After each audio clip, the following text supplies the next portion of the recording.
Qu'entendez-vous par expert chez Areva?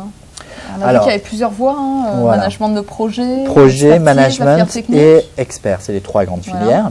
L'expertise est chez nous ultra valorisée. Pourquoi? Parce que c'est notre cœur de connaissances. L'excellence technique est vraiment ce sur lequel on s'appuie. On pense être reconnu et je pense qu'en effet, il n'y a pas vraiment de sujet. Simplement, pour maintenir ce niveau d'excellence technologique, il faut continuer à investir. L'excellence technologique, elle est portée la plupart du temps par l'humain. Et donc, du coup, on a un programme qui va partir dès le départ, qui s'appelle Gap Expert et qui nous permet de recruter pas mal de jeunes thésards, une vingtaine par an, que l'on recrute en faisant un pari sur l'avenir, en se disant c'est des experts de demain. Mais heureusement, on ne les enferme pas. Hein. Aujourd'hui, on a une grande patronne dans le groupe Areva pour tout ce qui est ingénierie.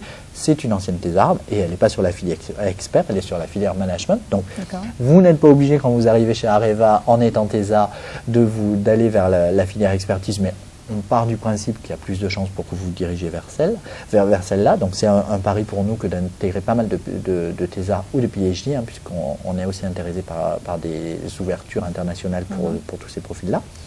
Et après, quand vous avancez dans votre parcours, vous allez avoir plusieurs niveaux de reconnaissance des experts, un peu comme dans la filière management, vous avez le management niveau directeur, le management niveau chef de département, le manager qui va être à la tête d'une BU, celui qui va être à la tête d'un business group. Voilà, c'est pareil. Vous avez plusieurs niveaux de reconnaissance des experts, dont un qui est le plus élevé et c'est l'expertise qui est reconnue pour vous au niveau international.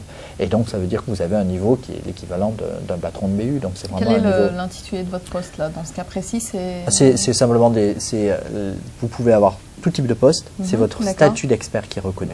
Donc, vous pouvez être tout simplement, en règle générale, ça suit la plupart du temps. Vous pouvez aussi avoir un petit peu de management, surtout pour les experts internationaux.